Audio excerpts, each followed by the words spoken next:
My name is Melissa and I'm 39 years old. When I was 11 years old, I watched my father sign our family restaurant over to my uncle at our own kitchen table, while my mother stood behind him holding a dish towel so tight her knuckles went white. Nobody asked me to leave the room. I just sat there, invisible, watching my father's hand move across a page that erased 12 years of my mother's work in about 40 seconds. My mother never raised her voice that night. She just washed the dishes after everyone left, standing at the sink until almost midnight, and I remember the water running long after the dishes were already clean, the sound of it filling the whole apartment. For 20 years I promised myself I would never build anything I couldn't protect. I finished my accounting degree in 3 years instead of 4 by taking summer classes I paid for myself, grading papers on the bus, studying under the fluorescent lights of a 24-hour diner because it was quieter than my apartment.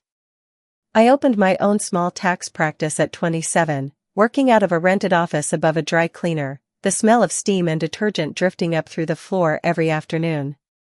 By 34 I had 11 employees and a client list I'd built one referral at a time, one late night at a time. I kept my business finances separate from everything else, in a way people sometimes called excessive. I called it insurance. I had watched what happens when everything gets folded into one signature, one moment, one man's decision, and I promised myself it would never happen to anything I built. Then I met Tom. He was 41, a high school woodworking teacher, the kind of man who fixed the wobbly chair in my office without being asked and never once mentioned it afterward, like it wasn't worth mentioning. On our 6th month together, he found out I owned my practice outright, no partners, no loans, and instead of asking why I hadn't led with that on our first date, he just said, "Good. That means nobody gets to tell you what to do with it." That was Tom. For our 2nd anniversary, he built me a small wooden sign for my office door with my name carved into it, and underneath, 4 words, "Built by her hands." I hung it myself, and I cried a little doing it, which surprised both of us. My husband's family was different. My mother-in-law, Diane, 63, had spent 3 decades believing that money in a family belonged to whoever needed it most in a given moment, regardless of whose name was actually on the account. My father-in-law had passed years earlier, leaving Diane the last word on most things. Tom's younger brother, Nathan, 33, had run 2 failed businesses in 5 years, both funded partly by family loans that were never repaid, never even discussed again once they quietly vanished into some unspoken family understanding that certain debts simply didn't count. 16 days before Tom's 45th birthday, Diane called me on a Sunday evening while I was closing out quarterly reports at my kitchen table, the lamplight pooling yellow across a stack of client files. "Nathan wants to open a new shop," she said, her tone already assuming agreement. "We think it makes the most sense if your practice co-signs the loan. You have the credit for it, and family should help family."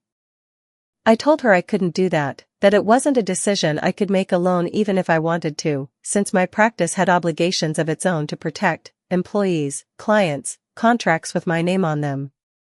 Diane's voice went flat and cold. "You've always kept things separate from this family, Melissa. Maybe it's time you stopped." 2 days later, at 6:30 a.m., Tom's phone rang before either of us was fully awake, the sound sharp and wrong in the gray morning light.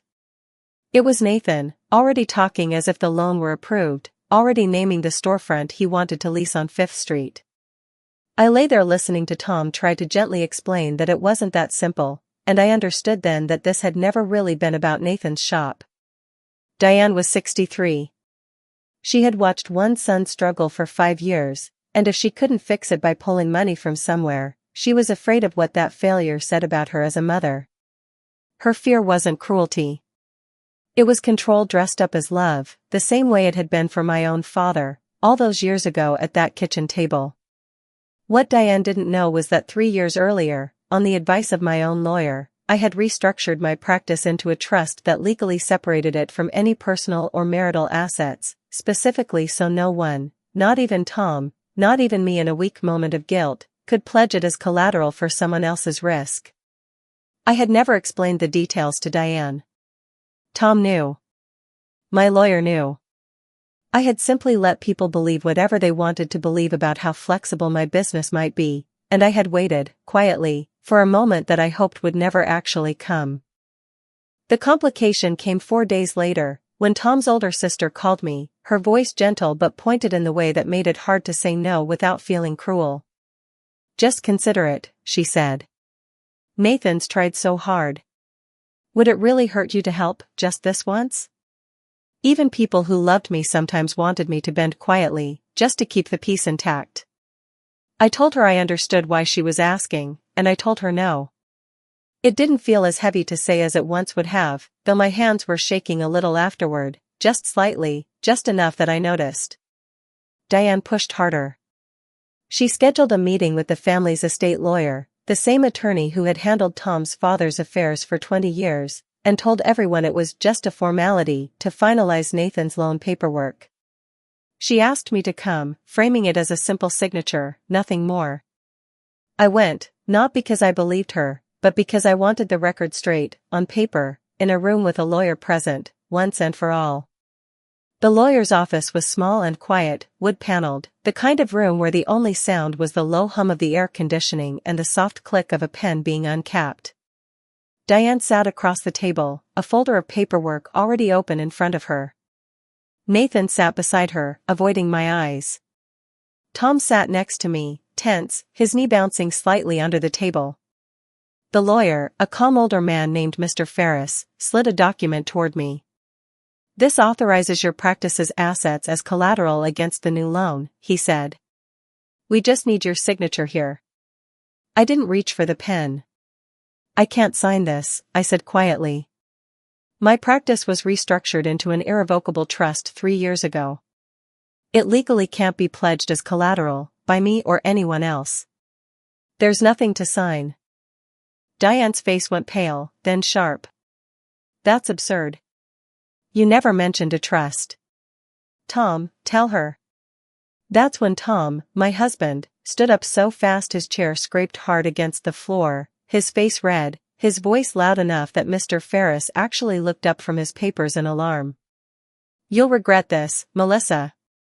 You'll regret humiliating my family like this, in front of a lawyer, over money that doesn't even matter to you."